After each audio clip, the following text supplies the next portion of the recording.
What's going on, guys? Welcome back to another episode of Coffee and Van Chats on the Out of Bounds Network. Sitting here with Dan Bigham. Dan Bigham's been on the podcast a few times, and we just had Ashton Lambie on the podcast, who's also been on the podcast a few times, but he was newly world champion. Now we got a new hour record holder. He couldn't go for the world hour record, but he got the British one and beat, probably one of the most controversial ones that probably we never thought would get tackled. But anyways, Dan, how you doing? I'm really good, man. Yourself? Yeah, just living the dream, dude. Another day in paradise here in Colorado, and I can't be too stressed. But yeah, man, diving into it, like last time we chatted, and kind of what I said when we started this podcast, like one moment I think you're quitting, and the next moment you're at Worlds, not in a working role, but you are actually racing. So how the fuck did you end up there, and how did we get here, man? Like, literally the last podcast you were talking about, hey man, I don't think I'll ever have an opportunity. Like, it is what it is. And you were content with it. The next thing you know, you're at Worlds. So how did you get there? What can you and can you not tell me? Because 98% of the shit you guys do is all big secret and a emoji shush, No, that's smoke and mirrors. Like, everything's in the open and we pretend there's lots of stuff behind the scenes. Okay. So Worlds, yeah, I guess my early season, I was just busy with all the Tokyo stuff, right? With Denmark. Yeah. And even though I'm wearing a Dutch jacket right now, thanks to Medi for hooking me up. It's a really nice jacket. I do like it. Yeah, that's really cool, man. Yeah. I'm not in the Dutch Federation, by the way. Oh man, yeah. Let's start the rumors now. Now. So basically, after Tokyo, I was like, well, all in for the rest of my season now. This is when my season starts, my own personal ambition. So I wanted to go to Worlds. I was pretty open with British Cycling about that and applied as such. And I think I did some good domestic rides, but obviously I can't race the World Tour. I'm not racing at the World Tour and can't go and race against my competitors. So it was just hoping that the numbers spoke loud enough. And it put me in as second reserve, basically, behind Geraint Thomas, Pidcock, and Ethan Hayter. And Geraint and Pidcock had other ambitions the rest of the year and focuses. And I think Geraint's had an operation on his shoulder just last week. And basically meant that it was me and Ethan going to the Worlds for the individual time trial. And I had to kind of keep that quiet through Tour of Britain. I had a back injury I've always had a back injury for basically 5 years now after getting hit by a car. And Tour of Britain, I crashed on stage 1 and it just made it really bad. Just had to kind of drag myself through it, and it was getting worse and worse and worse. And it's like, well, why am I going to drag myself through another 3 or 4 stages just to finish the race when I know in 1 week's time I'm going to try and race the individual time trial at the Worlds? I want to be in a decent state, not so much about the form or the fatigue, but just being able to walk would be quite nice. So pulled out of the Tour of Britain after stage 5. Went home and just worked on getting my back sorted. And I went to the World individual time trial and raced the team time trial in the mixed relay. And had a good day out, really. I think wasn't physiologically like the best day. Obviously you have some awesome days and you have some average days. And I'd say it was an average one, but I was pretty content with where it got me. Like 16th, I think that's pretty solid for my first outing. So I'm pretty happy. Yeah, and that's your first ride at Worlds in the individual time trial, because you've been to Worlds before in the mixed relay, and you guys did pretty well, right? Yeah, so I went to my first time at Road Worlds is 2019. I've been to Track Worlds once, 2018. And then this was my first time as an individual racing at Road Worlds, so in the individual time trial. So I think I did pretty solid, and team time trial as well was pretty cool, having John back in and having Alex as well in the team time trial and working on all the optimization again of that and how it went. I think it was pretty good as well. Not obviously what you want to go there and try and win or definitely get on the podium, but we were pretty content with how performance went. I think everybody got it all out, and the women were like properly awesome. Like, well, it also seems like you and Jonny switched a little bit of roles. Like, Jonny was in the car, and so what was it like having Jonny Whale in your ear for a fucking time trial for 45 minutes? So that was national champs. So I've wanted him there for a while. He's really good psychologically, genuinely. Obviously that's his background, but he knows what to say when and how. And sometimes that's for your benefit, and sometimes it's definitely not. And he knows what to say to push your buttons. But he was a good guy to have there, and has been through the motions. And like, what it's like before competition. You're stressed and you're pressured and you want things exactly how you want them. Yeah. But you don't always want to verbalize that and be like, do this, do that, do the other. You just want people to just Do it. automatically do it. And he's one of those guys who just automatically does it. And I think that was just awesome. So yeah, having him in your ear, he was saying all manner of weird stuff and funny stuff. So early on, it was like quite jokey, trying to keep it like relaxed, because that's what you need to do. When I start a time trial, you've got to keep it chill. So he's cracking jokes about like the camera bike following me, and think of all like the Instagram photos and all this kind of stuff. Yeah. And then the back end is obviously a lot more serious and talking about holding position, railing corners, all that kind of stuff. So yeah, he's pretty awesome in the air, definitely. Sweet. And so yeah, like that. So we and I've by my fault, I've fast forwarded a little bit. We've gone from Worlds, and because everything happened so quick for you, and maybe it's just because I see it on Instagram. It looks like it's happening quick, and it's actually been this like long drawn out thing. But it's like back in June, we're sitting on the podcast, we're chatting about, you're about to leave for Tokyo, or you weren't leaving for Tokyo, you're staying in Denmark. You're watching all this shit, and then what? It seemed like boom, Tour of Britain. Now you're racing Tour of Britain, and then you were talking about all the cakes and fucking what was that Danish candy or whatever that you were fucking eating? All the tasty Danish cakes. Well, there's like Kanelsnør, Kanelstel, Kanelsnang, Kanelbra, all the Kanel. so then you end up at Tour of Britain, and you're riding for teammate James Shaw, and you're smashing it. It's not like you're hanging on for dear life. Usually, because there's different levels. What it's like, Continental, Pro Continental, right? You guys are Pro Continental, right? Like that. No, Continental. Yeah, and then there's that. Yeah, there's that mix. There's like 10 different levels. But anyways, you're like the lowest level of that pro level team or whatever. And you guys actually gave it to him, man. Like, I mean, like it was like we would have never guessed if there wasn't those license statuses. And so, how did you prep for that, dude? Like, how did you make that transition? Because for a lot of guys, especially like we see guys retire all the time, and you look at like Adam Blythe, you look at like Bradley Wiggins, these guys, they become commentators, they become coaches, whatever. They're not doing it all in a year though, jumping right back into high performance racing. So how the fuck are you even doing that, man? That's insane. Oh, yeah, a bit of commentary, a bit of the old stuff. You're doing it all. Like these guys are doing one of them, so they're like a commentator, or they are doing the aero stuff, or they are doing the coaching. You're literally doing everything. You've got one life, though. You've got to crack on, right? Do it all while you can.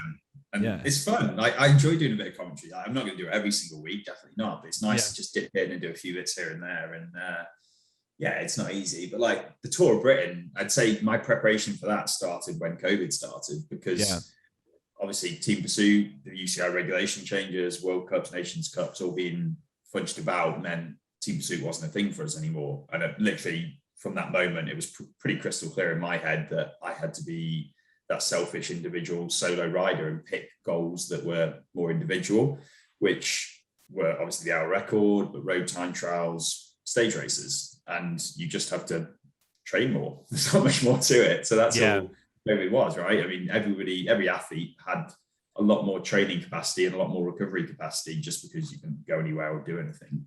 So whether that was, or for me, it was a benefit because I'm used to doing so much other stuff that it literally forced me to train and recover and not hop on a plane to go and help somebody else race some other race kind of thing. Yeah. So that meant I was just a better prepared athlete. 2020 was kind of laying the foundations, and this year physiologically I've been a lot better because of that, and has enabled those performances at the back end of the year because I've just trained and recovered a whole lot better. And having Tipper as a coach has definitely helped that, just somebody to set sessions and hold me accountable, really, because historically I've not probably been quite as on the ball of actually just getting the hard work done, being consistent with it. So I want to crack with it. And it just meant that Tour of Britain, we were pretty damn competitive. Like James Shaw, as much as he's riding for us as a continental team, he is a World Tour rider and will be a World Tour rider next year. But and he was just showing his capability there. And for me, the big focus was the team time trial, stage 3, and just didn't go anywhere near as well as we'd hoped. We had so many mechanicals, not even just in that stage, just in the entire week, just lots of things going wrong that really shouldn't go wrong. And then we lost Sai after like 5 minutes. He snapped his chain, and that kind of just put paid to the chance of us being in medal contention, really. So we got to the bottom of the climb, other guys had to work that weren't planned to be doing work, which meant they were fatigued and couldn't ride the climb as hard as we wanted to. So left me, James and Matt riding to Griff's pace, and that's not a bad reflection on Griff saying, oh my God, we had to only ride at 400 watts of the climb. It's just that he'd had to do more turns on the bottom, and you can't just adjust for that on the fly when it's like a 15, it wasn't even that, it was like a 13-minute time trial or something. I think it was rapid. But it was just a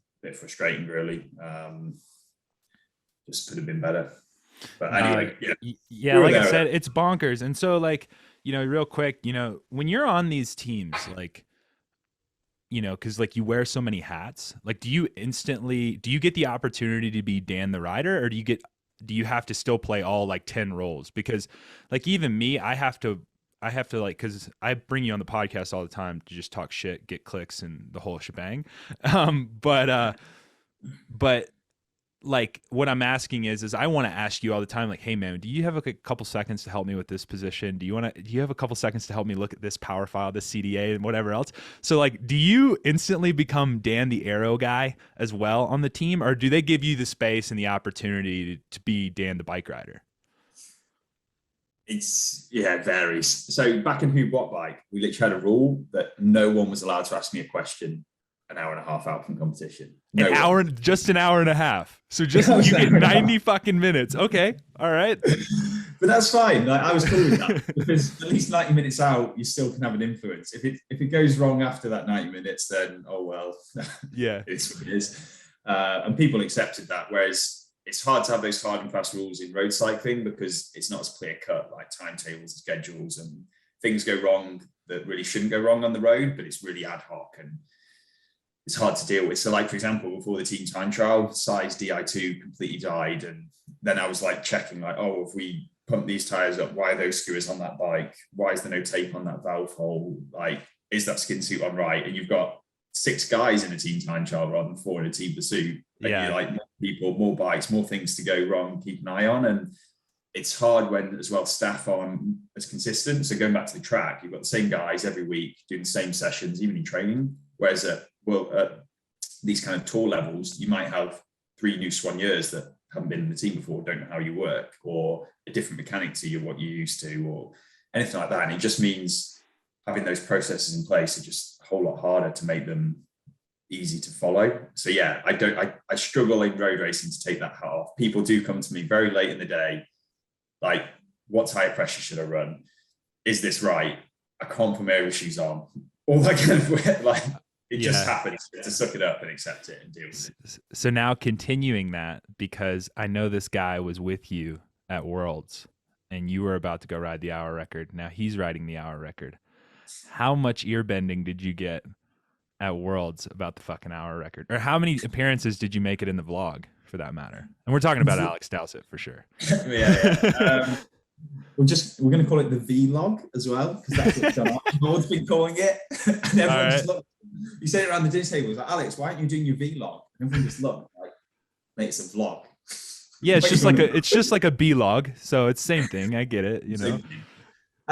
We talked quite a bit collectively about the hour record. Yeah. John's obviously got a good interest. Joss as well was preparing for hers, and basically it was just the mixed relay chat about that. But we're kind of showing each other like different things on our bikes and skin suits and just chatting about it. So he wasn't sitting there kind of squeezing me for ideas and stuff. I think he had his own thoughts and how he wanted to approach it, which is pretty cool, because I'm kind of used to a lot of people just wanting free advice, whereas Alex just wanted to chat shit about our records, because there's a lot of stuff preparation wise that you kind of no one else thinks about. So when you try and talk to somebody, like if I was trying to chat to you about, to know how the hell do you pick your gearing, what do you do with your pacing, all that kind of stuff, like you probably have a good idea, but you're not going to want to sit and talk half an hour about gearing for our records. Like you get bored pretty quick. Yeah. Whereas, while it interests me a lot, I feel like I have a lot more stuff to worry about than trying to go for an hour record. But for an hour record, like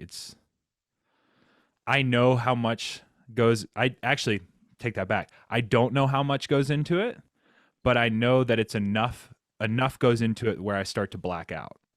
You get what I'm saying? So like by the point where it's like, okay, now I got to book a track for an hour, I need, WADA or USADA or the ITA or whoever there. And then I need this many officials. Like, boom, you've already lost me, because it's like that's 10 people that I got to somehow shepherd in and get organized. And so now that you're feeling that, and so now that kind of segues us into your hour record. It's Grecken, right? Am I saying that right? The Americans want to say Everyone says Gretchen. it different. I say Grenchen. You say Grenchen. Yeah. Okay. But they don't say Grenchen there. It's Grecken or something. I don't know. Yeah, it's like Grecken. Yeah, so like, well, I'm going there in December, and I don't want to look like a complete jackass because, Johnny's known to correct me on my shitty accent, and so I'm trying to avoid that with anybody else for that matter. But anyways, you had to do that organization, and so in the process of you being Dan, the National Federation coach or helper, or, aerophysicist and whatever, to being Dan the rider, to then being Dan the rider going for the hour record. Now you're organizing your hour record, and I guess Josh's hour record, who Josh is probably helping as well. And so it's mad. Like, you guys are doing everything. So what was that like, and what was the process, I guess, more or less going into that? So there was different requirements. Thankfully, Josh had a lot of support through Drops the Call. Yeah. The call primarily for the bankrolling of it. And it's like a significant 5-figure sum, like nearly 6-figure sum to put an hour record on at that level. Wow. It's ridiculous. And like, people are like, oh, but why didn't you pay the 8,000 quid to go on the passport, the registered testing pool? And I'm like, well, that's one requirement. Like, look at all the other things you have to do to put a world hour record on. It's like, it's not a drop in the ocean. It's a significant amount, but there's so much more that goes on. And even so I had like UCI commissaires there and timekeeping and anti-doping, but the level of commissaire you need, the level of race officials, the timekeeping level, the anti-doping before and after that you need, it's all just a step up. And it's just more cost, more expense, more people to find. Like you said, it's just bloody nightmare. So Josh had a lot of support, and they literally hired somebody to organize it for her. Okay. So most of her logistics, thankfully, were like sorted and quite easy. For me, it was a bit more on my plate because the Col weren't going to organize my hour record for But me. were you able to piggyback a little bit, like track time? I mean, because here's the thing: it's like they're already doing it there. So I had to sort my own track time out there, which was really helpful. It was mostly Claudio Imhoff and the Swiss cycling guys who helped me. Who literally okay. Gave me a load of track time, which was awesome. So yeah, I was sorting that out myself, sorting the anti-doping and time coding, track booking, and paying for all of that was on my plate. Which I'm not going to tell the COD obviously we're putting a huge amount into Joss's, and it in some respects, organising together would have been easier, but Tiziana was helpful. But yeah, what I'm asking though, like if you're piggybacking off of it, I'm not saying so. Like I'm throwing a number. I'm saying like if they drop down 50 grand for an hour, let's just say for everybody and everything, right? Could you have just been like, hey, everybody extend your hour. We'll do another 50 grand. I'll find that sponsor. You see what I'm saying? Like, that's what I mean by piggybacking. I'm not saying that like, we could have done, but that would have required, I think, Nicole to be keen for me to do that. And they wanted, and to be honest, I agree. I think Joss's needs to stand in its own right. Like for us to do it 1 hour, then the next hour, literally simultaneously, let's say same like courage, as much as I think that's awesome for us as a couple, and what we could talk about for that as Nicole using, because it's a marketing vehicle, right? Like that's what sport is to a certain extent, and they want to market Joss. And if Joss is the front page news on cycling news, cycling tips, every website out there for 1 hour, then that's not really good return on investment. I get you. Yeah. So it could have been done, but I think probably they did the right thing from their perspective. For sure. She's the world hour record holder. You're just the British. I'm actually, this is unofficial because it's not a thing, the sea level world record holder. Really? That's a thing. We all made that a thing when when Glacier did the 1 minute, under a minute at sea level. I remember that. It was in Manchester. It's like, oh, he's the sea level world record holder. And if you went to go Google it, you're not going to find it. But everybody knew it was it because nobody's ever gone under a minute. And so you're actually, because Bradley Wiggins would have been the sea level world record holder. And so now that you've beaten that, you're this, and correct me if I'm wrong, because I heard something that you were only the third fastest, but that makes no sense. Because if I'm second or fourth, depends which way you look at it. I'm second behind Campenarts under the current regs.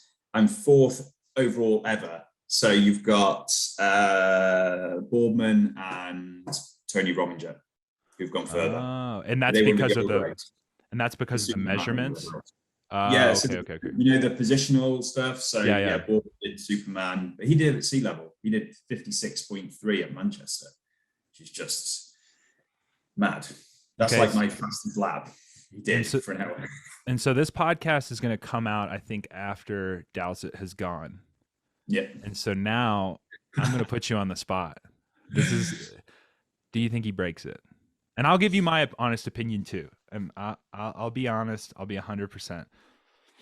You want me to go first? I'll go first just to set the grounding. It's either going to go really well or it's going to go really bad. And by really well, I think he breaks it and that's it. Like, it's not like he smashes it. I just think he like breaks it.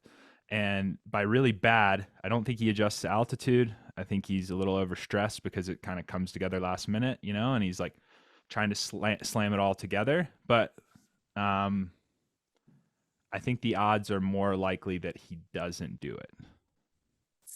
As shitty as that sounds. And I've tried to get him on the podcast before, and this is probably not going to help my case at all. But I'll squeeze his balls. Yeah, but I've tried to get him on before, and I definitely think that this won't help. But I would say this to his face, and I mean, he can look at me dead in the face and be like, "Well, John, it seems like you can't go, 413 at sea level, so pull your head out of your ass." And it's like, well, okay, yeah, I can't seem to figure that out either. So you're not wrong. Yeah. Okay, so my take is it doable? It's doable. It's hard, right? So from my perspective, I spent a lot of time trying to do what I did. And then obviously I was there doing all the preparation, so I know what went into it. And I don't know what Alex has done behind the scenes. So it's hard to kind of stand anywhere and be like, I don't think you've done this, or I don't think you've done that, because they might have done behind the scenes. It might just be smoke and mirrors. It's all coming together late in the day. And actually he's had the bike for like 6 months and he's done a test run and broke it at sea level. So I don't know. But I as an athlete, going into an event, having not had that bike and not done the test runs and not knowing exactly what helmet, skin suit, wheels, tires, chainring, crank, etc. you're going to run, I would be shitting myself that you've put your head on this world level chopping block and said, I'm better than everyone who's gone before me. I'm going to go and do it. And having not checked it beforehand that you can do it, I find it really quite scary. Like, it took me a lot to put it out there and say, I'm going to go for the hour record. Now that's only the British hour record, and less stress, pressure, financial costs, etc. And I'd less stress. You were going to beat Bradley Wiggins, who it's still pressure, but Bradley Wiggins is only the British hour record holder, or was only the British hour. He's not the world hour record holder, and it's another step. For sure.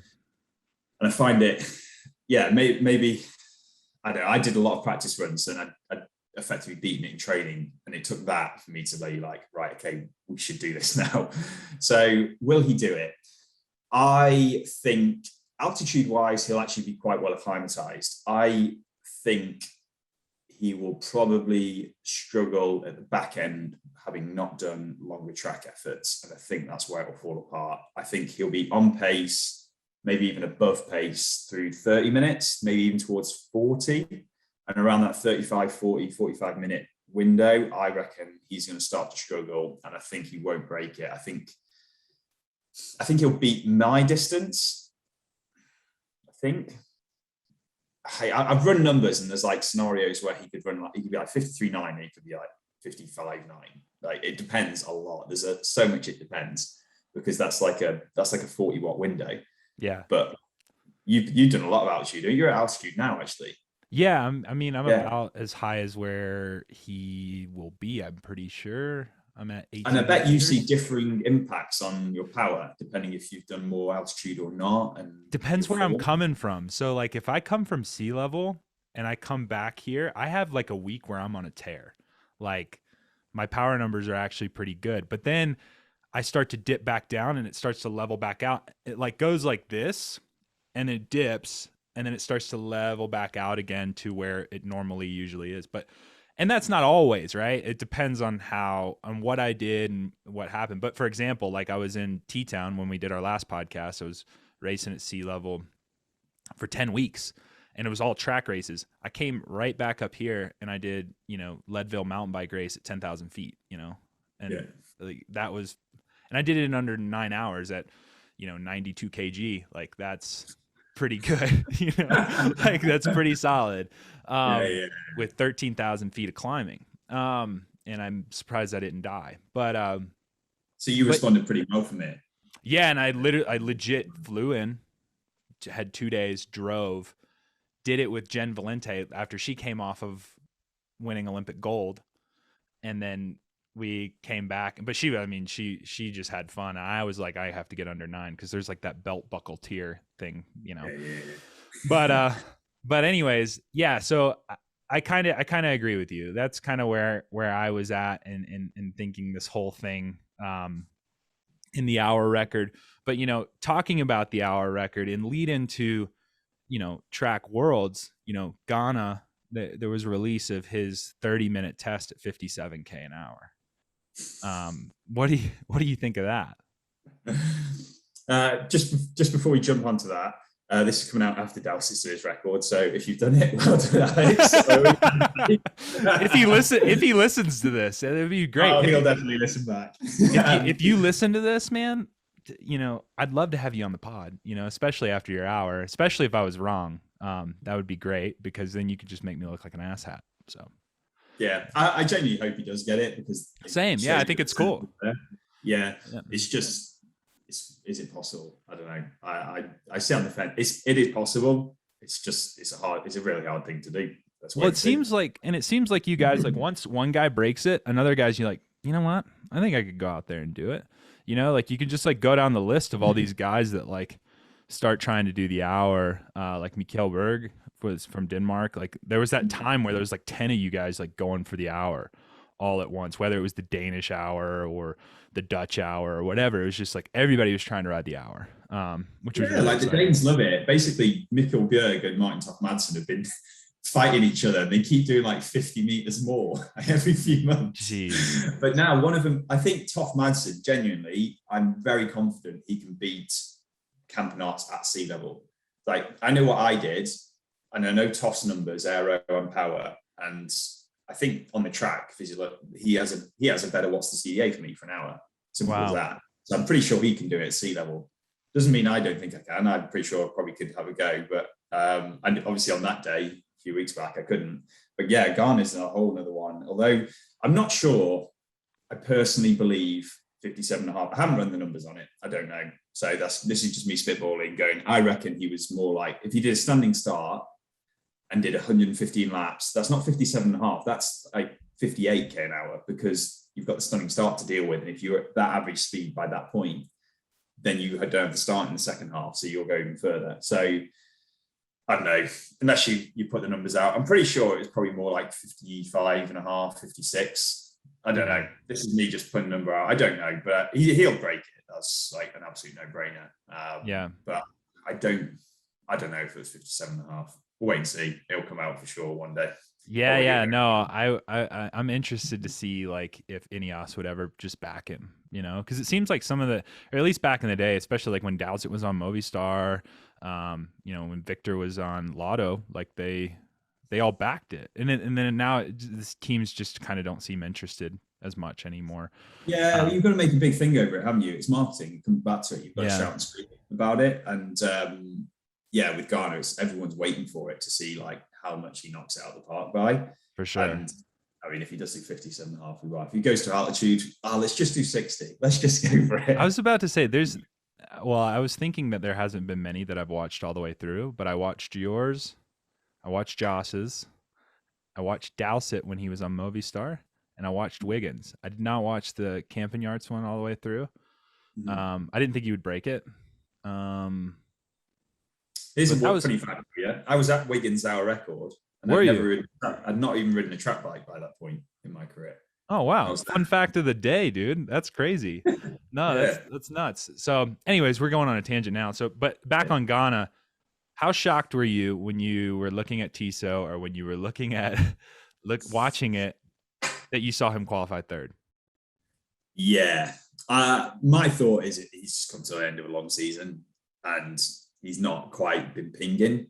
But was that before or after their bikes got stolen too? That was before. Like that sucked, right? Having your bikes into shit. Like we got broken into 3 times back in 2017, and each had a bike nicked, and it fucking sucks. Yeah, and especially when it's a cool bike like that. Like having like my Shimano 105 felt nicked in 2017 sucks. Having a gold chrome Pinarello Blythe with everything on stolen.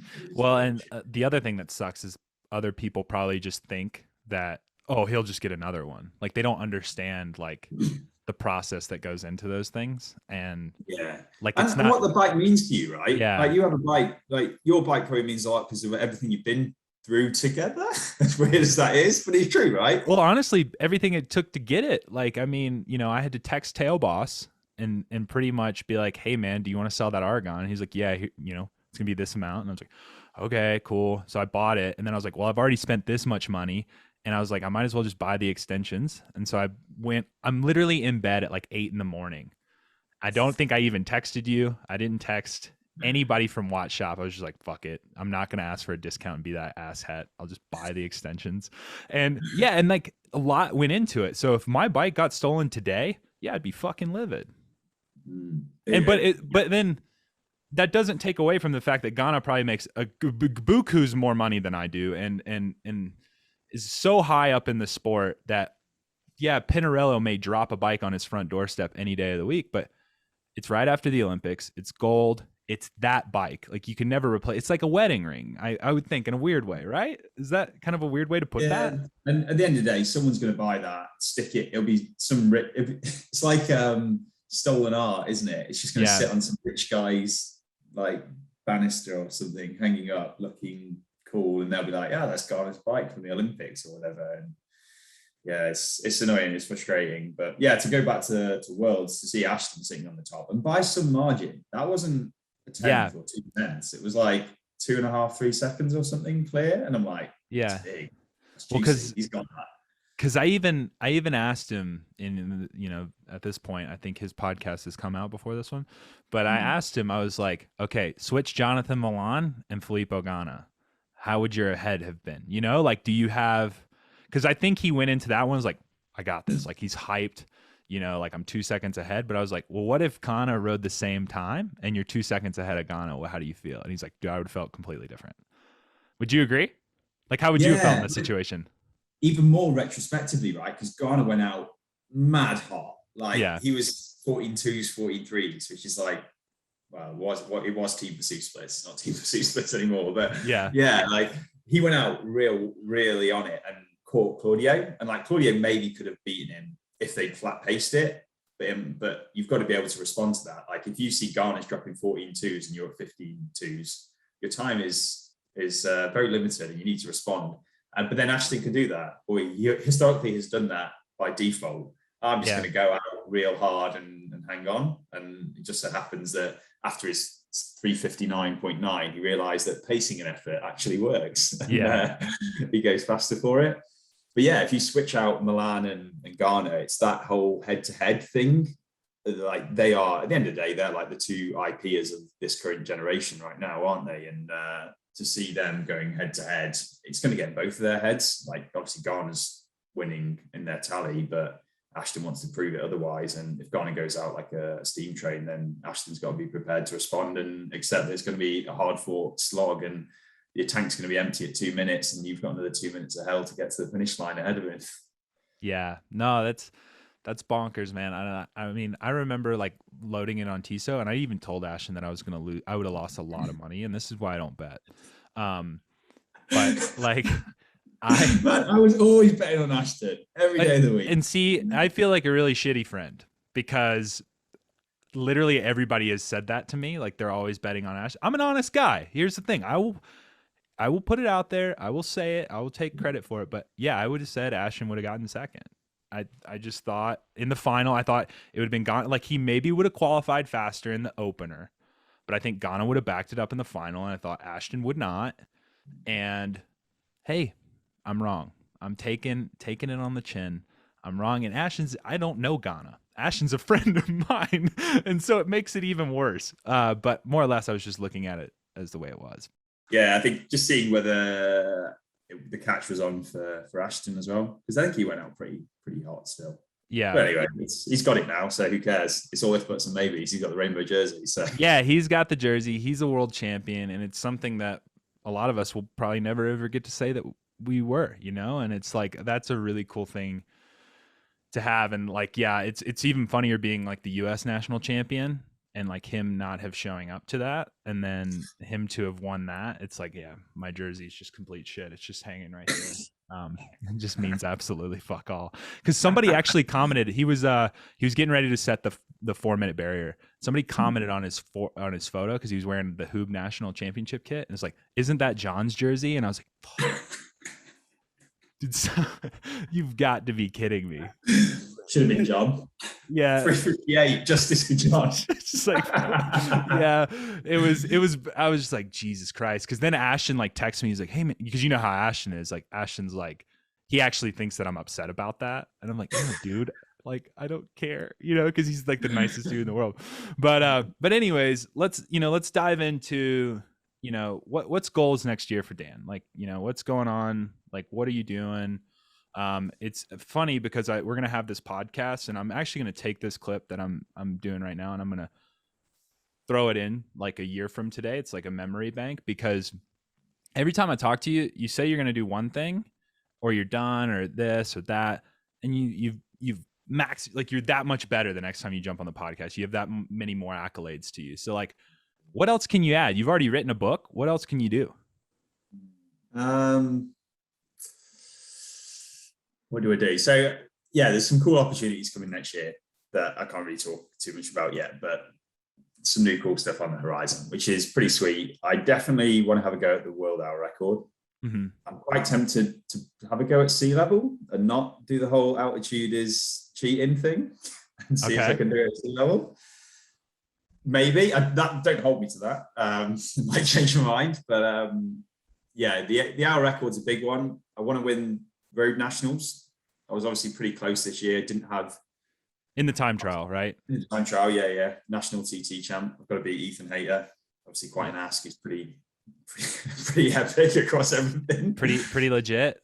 Yeah. What else have we got? I want to go to Worlds. I want to be top 5 at Worlds. I think that's doable. I'm just going to put it out there. So no more track, like no more track racing. You might see me at the National IP.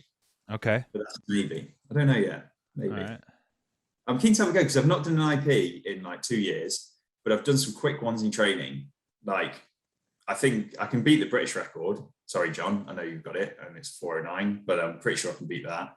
Yeah. But kind of be competitive internationally. I mean, if it goes well in January, maybe, because we've got the Commonwealth Games next year in the UK, in Birmingham. But I want to target the time trial there. But maybe I could do time trial and individual pursuit together. Is that a good combo? Maybe. Yeah. Chloe Diger does it here, so yeah. So yeah, I'd say they're the main ones: Commonwealth Games, national champs, World Hour Record. Done. Well, the Olympics is only 2 years away. Oh God. Like, has it not crossed your mind at all? Yeah, in some capacities, definitely.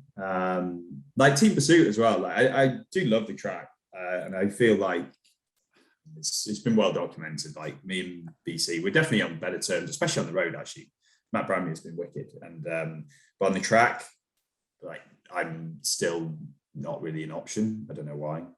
Maybe could be in the future, and I'd be keen on the team pursuit front. But then there are a lot of really strong kids coming through. They're like 18, 19-year-olds now, and in 2 years' time, 3 years' time, they're not going to be 18-year-olds anymore. They're going to be like, well, I'd say they're fully grown men already with outrageous numbers. So they're going to be pretty something special. So the team pursuit, I'd be probably interested in, maybe. Wouldn't say no. I've done some quick times with the Danes. I've ridden in their squad and gone sub 350, and that's been pretty sweet. So could parachute in, could do time trial. I don't know. I'm open. Never say never. Like you say, like I always just like play yourself down and then just go and do something anyway. No, it's like every time I talk to you, man, it's that much more mad, like what you're doing and where you're at. Like, where are you even at right now? You're home, right? I'm home only for the next few weeks, and then Okay. off the board again for stuff. But I'm on my off season. Like I'm doing the thing where you don't ride your bike, and it's really weird. And I tried running last week. My foot has hurt for 5 What the fuck days. is up with that? Why is everybody doing this? Like between you, Hedgeberry, there was like a couple Kiwi girls that were doing it in the Olympic Village. Like what? Why do you guys want to run? Because it's like, oh, I can't touch my bike, but hey, I'm gonna go do this thing where I slap my feet across the ground because that'll be good for me. It's not. I strongly advise don't run. It's bad for Right your on. health. Right on. Well, yeah. At least we know you're not making the turn like Adam Hansen and just like going full triathlete. Go triathlete. No, Tip has been doing that. Maybe at one point. I came from triathlon, so Yeah. I could always go back there, maybe. But Yeah. oh, in fact, yeah, it does remind me. I can't say it yet. No, I'm actually getting involved in a really cool triathlon project that I can't talk about, but it's really pretty cool. Oh shit. Well, there you go, guys. He's getting into a project that he can't talk about, but he's just gonna bring it up so we all go, "What is it?" And then he can't tell us. Well, so diving into then something that you can talk about, something that I wanted to talk about. So we're getting into that season where we're diving into the trainer, that we're getting on the ergo, and I decided to rewatch British Road Nationals because I take care into guys like you that are riding it. It feels cool that I know people in other nationalities that are racing the national championships and that are fucking doing cool things like attacking and riding off the front for God knows how long. But man, Adam Blythe has it out for you, huh? Another guy that I would love to have on the podcast, but probably definitely won't come on now. Yeah, like it seemed like every time you attacked, who was the other commentator? I don't even know who the other commentator was. Matt Yeah, Stevens. so yeah, it's Matt Stevens. And Matt Stevens would be like, "Oh man, look at Dan. He's got this great aero position. He's looking good. He's looking fit." And then, Adam would just throw that cheeky comment of like, "Yeah, but he can't hold it forever. So this is something that we really need to work on." Like, look. The best comment was Alaphilippe. It was the Alaphilippe comment. It's like, look at Alaphilippe. Like he doesn't have any of that equipment, and he wins worlds. Sometimes it just comes down to the legs. What is your beef, or the aero sock hatred from Adam Blythe? Because I know that this has been going on for like almost 4 years at this point. Yeah, years. The Alaphilippe fallacy, it cracks me. Like Alaphilippe won despite his poor equipment choices, not because of. And that really frustrates me. And that's the clear difference. He won despite it, not because of it. And the sooner people realize that, the sooner they can appreciate how good an athlete was. But it doesn't mean that's what you should do. That's a poor example of how to actually win a bike race. But anyway, that's not my problem, because if they ride slow kit, then it makes my life easy to beat them. So anyway, where did it kick off with Blythe? I think it was aerosock related years ago. I think he kicked off about aerosocks and that they don't work. And it's like, I'm pretty sure physics says they do work. But I don't know. We come into the sport from like such different ends of the spectrum. Like he's all about how everything looks, the style, the history of the sport, and like matching everything and having like, I don't know, souplesse or finesse, or whatever you want to call it when you ride a bike. And I'm just there like, I want to win. I don't care how I look. I don't care how I ride. Just fastest kit, fastest tactics, fastest position, just win the bike race. And they're totally different ends of the spectrum. Like I've said it before, I'll say it again. I'll happily wear a giant penis outfit. It makes me go faster. Don't care. You're going to win, right? I'll cross the line looking like a massive penis with a couple of balls hanging off the back. Who cares, right? You're winning the bike race. Like you can finish second and look cool, but you finish second, mate. And it's just a different approach and different. Which might even be worse. Like if I was second to a giant penis, I'd be pretty bummed. It's probably not a good thing to lose to. That dickhead literally was. But yeah, so because it was like I almost it was kind of comical, because it's like you're off the front, and I want to say there was like a U23 like 100% me British talent ID kid following behind you, and they talked about you. I don't even know the kid's name, because I only honestly heard about how, between you, I think it was Harry, maybe Charlie. Which Harry. One, right? It was Harry. They were talking about how you guys can't hold that position for longer. And then I got curious. So I started timing how long you guys held that position.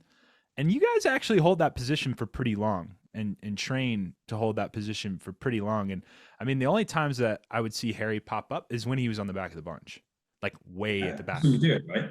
Yeah. Yeah. If you're in the line, then sit up, relax, recover, like stretch your muscles. There's no point trying to be aero when you've got like 30-40% of your total aero drag if you're in the wind. And then if you're man 2, man 1, or returning back, then yeah, get aero. But yeah, you can hold it for like a good few minutes. Like, I mean, I do time trials and hold it. I did an hour record and held it for an hour. Like, I can hold the position. It's just that there's no point trying to hold the position when it doesn't really matter because it takes extra load.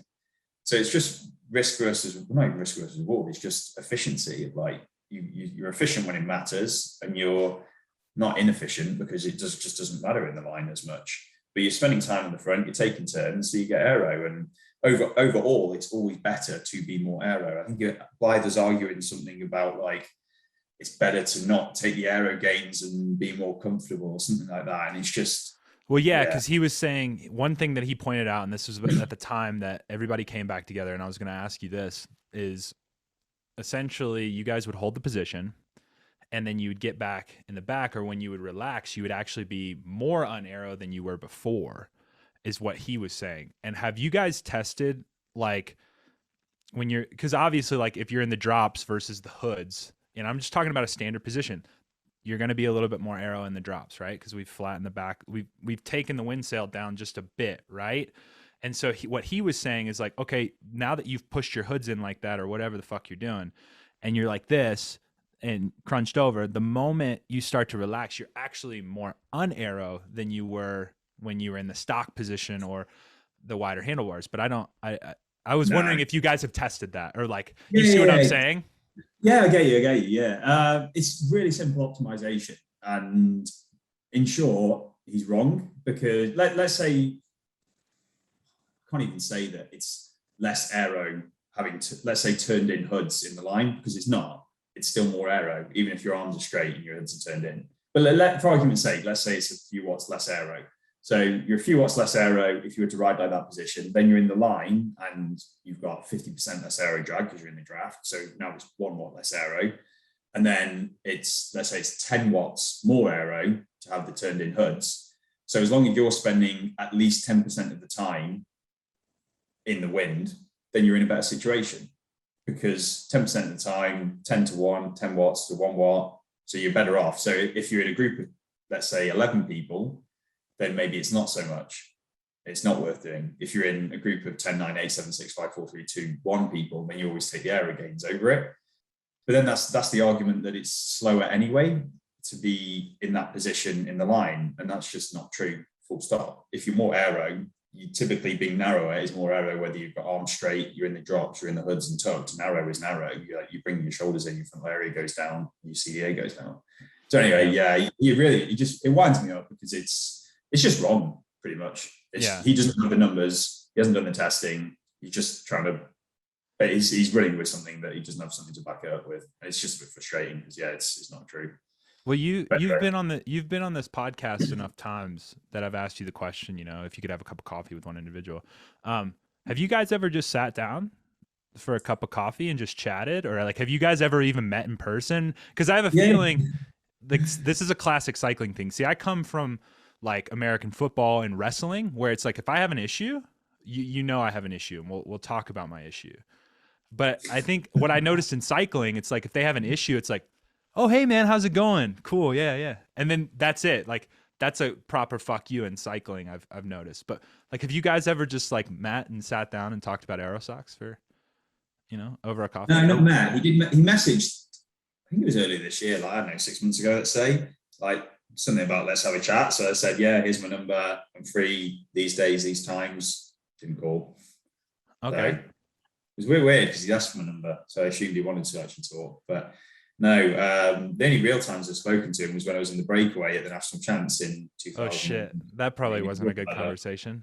No, because he was going at me for riding too hard. I mean, maybe I was. But. He talked about this in the commentating, but he didn't say you specific. He said, yeah, I remember actually riding with some of these guys, and they'll just ride as hard as they want, and they'll blow themselves up, and blah blah blah. And that's interesting. That's funny that you say that. And so, guys, if you haven't already, you should go back and GCM Plus has the whole replay of this race, and you should go back and watch it. It's really interesting. It actually makes that bike race fun to watch, you know, because like sometimes that shit can kind of be boring, but you can tell like there's some sort of hostility there of some sort. While it's not a lot of bad people thing. message me about that. Just like, why is he going in on you? Like the whole time, or I don't know. It's funny anyway. It gets more attention about me and Aero, and people search Dan Bigham, go and watch up, buy some cool stuff. Where we go. Like, I'm not going to complain, but it's just funny. Isn't it?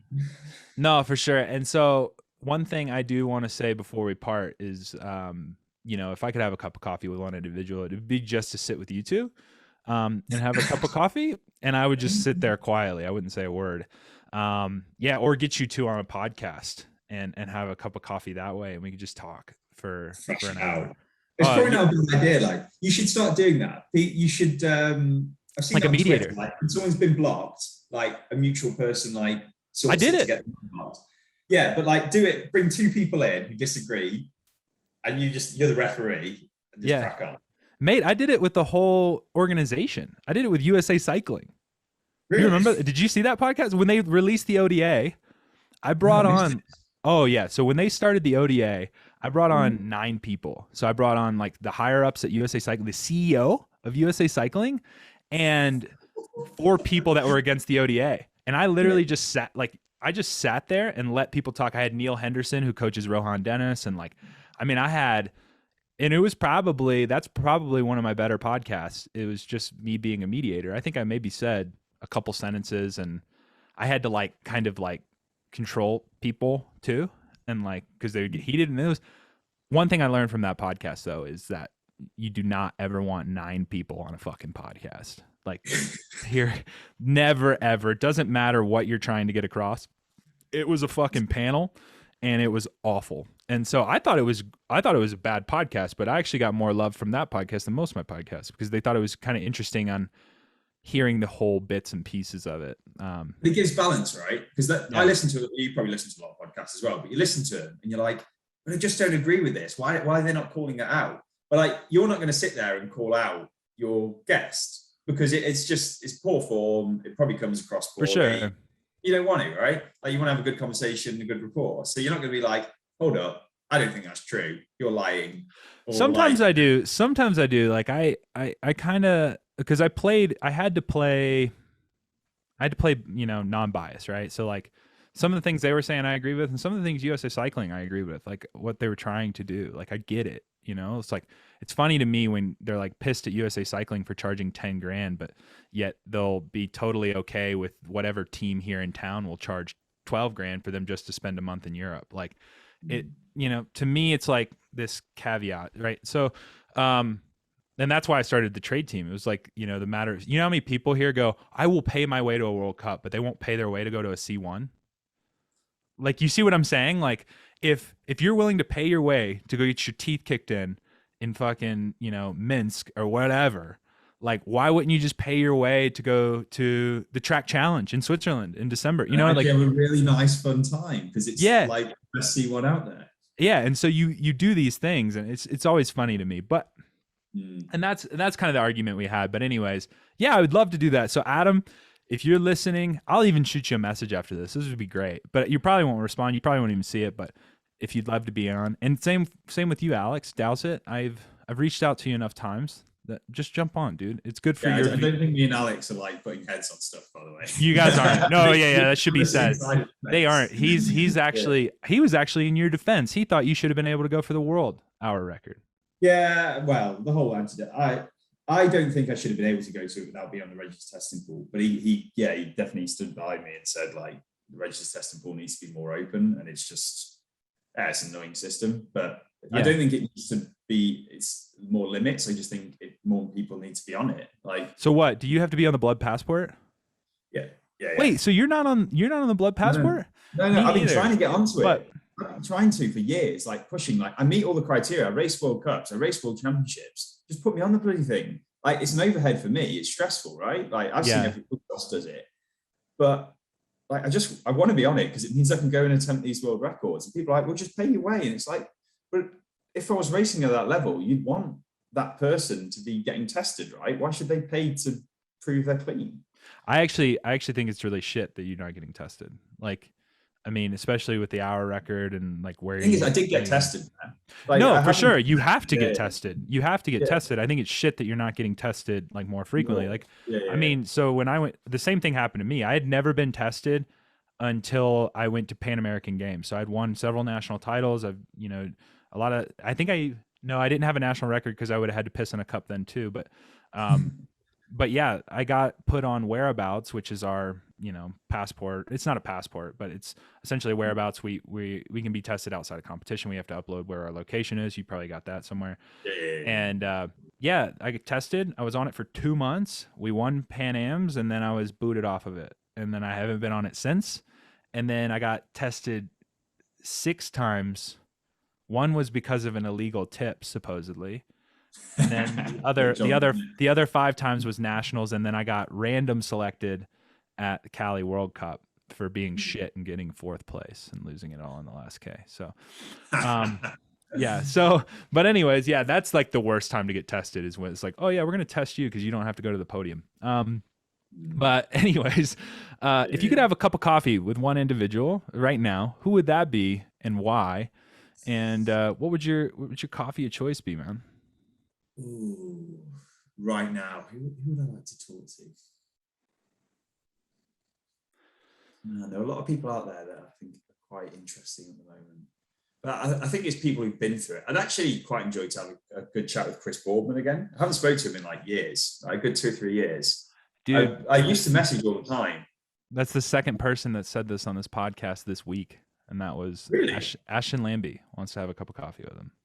Right, I'll message him. Maybe get Chris on. Chris is really cool. That'd be cool. Like, I haven't spoken to him in a good while. Like, I think he's been busy on a lot of other things and commentary and whatever else. But yeah, he's just a really good guy with like this great view on things because he's been at the coalface and now he like sits above and sees things from a good distance, and just that perspective is worth its weight in gold. Having the experience and the ability to actually say, look, you're probably going about this wrong, do this, this, and this instead. And he navigates, or hasn't always navigated the political system well, but now does, and now can guide accordingly. So I think he'd be a cool guy. Which is kind of like you, I guess, in some way, right? Yeah, maybe in 10 years, 20 years time, I'll be able to give genuinely good advice on how to navigate political systems, mostly because I've put foot in every single shit possible. But anyway, what coffee would I have? Well, it's quite late in the day here. It's like 6 o'clock. So I'd probably have to go decaf, but I hate a decaf. So I'm normally a flat white kind of guy. I used to love like a good like salted caramel, something or other, or maybe even like a pumpkin spice, Oh, shit. Our friend loves. Yeah. But they're a bit sickly sweet now. Kind of moved away from them. I heard pumpkin spice sales have gone up in the cycling world after somebody wins a world record, because that's all they've been drinking for the last month and a half, or world championship after the fuel on pumpkin spice. Has pumpkin spice gels, pumpkin spice energy mix, pumpkin spice electrolytes. I'm actually shocked that they haven't released that yet. Like, there isn't a company that does that, or is there? Don't know, guys. If you are a nutrition company, if you haven't done that yet, what the fuck have you been doing? Like, it's just like pumpkin spice. Like, because I have a sponsor that does pumpkin spice chain lube. Like, it smells like pumpkin, and it's only released between this Bike Hardcore. It's only released between, because they thought it was funny. It's only released between October 1st, October 31st. I think it's great. I wonder if I get some pumpkin spice like aftershave and just put it in all the Watch Shop products. Dude, you might as well. Yeah, or fucking mustache wax, pumpkin spice.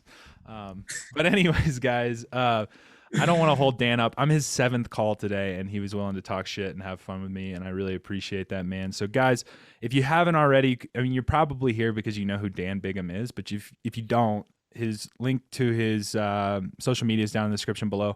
Watch Shop, which is the company that he owns / co-founded / is a huge part of. Please check it out.